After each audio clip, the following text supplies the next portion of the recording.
I'm just going to start this video by explaining to you exactly what overtraining is and when it comes to bodybuilding and fitness and you seeing results with your own training. Overtraining is simply an imbalance between work and recovery. When you put too much stress on the body and you don't give it to the proper amount of rest or nutrition to recover, various undesirable things will happen to your body. Now, if you're overtraining, generally you'd be sore all the time. You can't drop body fat even when you should be. You can't gain muscle even when you should be. You get sick a lot faster and on a more regular basis, and things just don't work for you as you would expect them to.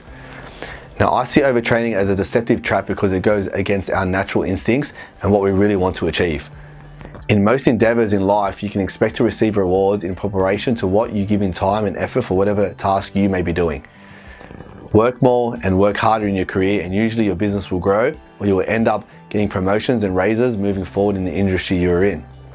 Spend more time with friends and family, and the more often than not, you will build stronger, more fulfilling relationships.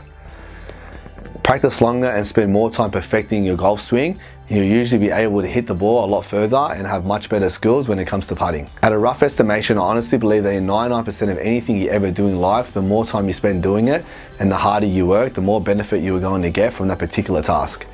Unfortunately, the same does not apply when trying to build muscle or trying to lose body fat. If you are training for 4 hours a day on minimal sleep and lack of nutrition, you are not going to make a lot of progress.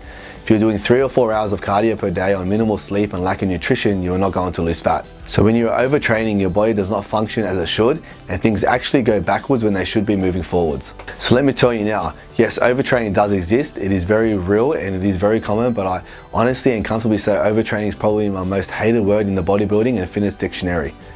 For me personally, if someone were to say to me that they are worried about overtraining, I would actually take that as I am too scared to work hard.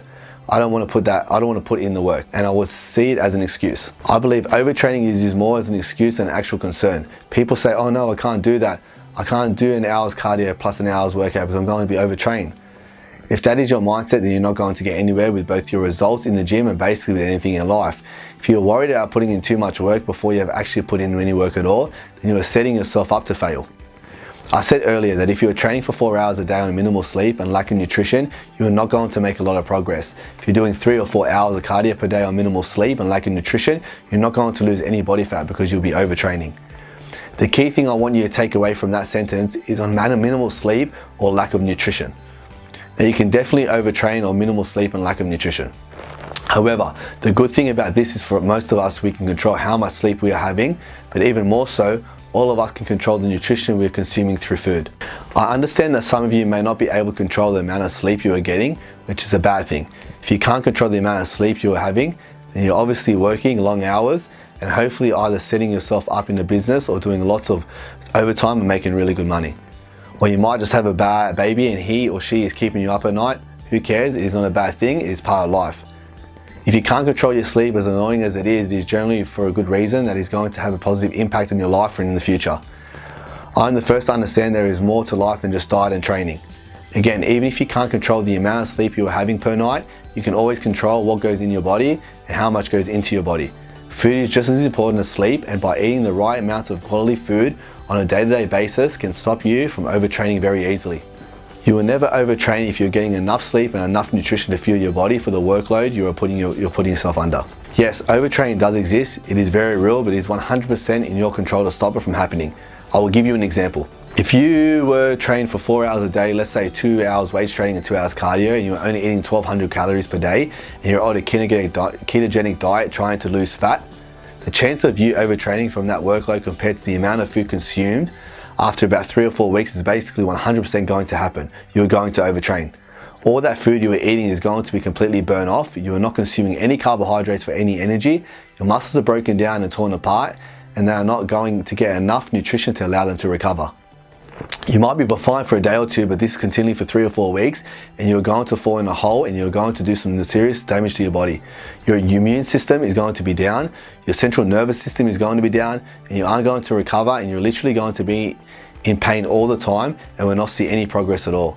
The reason you will not see any progress is because you're not recovering, and when you're not recovering, it means you are overtraining. Now, I have told you this before, you are not seeing results in the gym. You break your muscles down in the gym and you give them reason to change to grow back bigger and stronger, but you're actually growing when you're recovering. Recovering being eating and sleeping. And if you do not get that recovery, you do not see results. So as you can see, overtraining is real and it is very possible for someone to do it, but it can easily be accounted for through rest and nutrition. Now this leads me onto my next point, and this is how I do actually know if I'm overtraining or not. Unfortunately, there is no actual way to confirm that yes, you are overtraining, because it is physically impossible for your everyday person like us to see what is going on inside our body. You would have to get all kinds of tests and stuff done. Let's be honest, who in the hell is going to be doing that? So unfortunately, you don't actually know. The only way you have an understanding of whether or not you are overtraining is by looking for signs like I mentioned earlier. Now, if you are overtraining, generally you get sore all the time, you can't drop body fat even when you should be, you can't even gain muscle even when you should be, you get sick a lot more often, and things just don't work as you would expect them to. However, I also said earlier that I personally believe overtraining is an excuse. I'm very hard and I stand very firm with all my clients, and also for myself, that overtraining is not going to happen. I would much rather be doing much more work than not enough. If you're working with your ass off, literally killing yourself in the gym, and you're sore all the time, then so be it. How can you expect not to be sore? Sore is good. Being sore from your workout means your body is adapting, which means there's going to be change.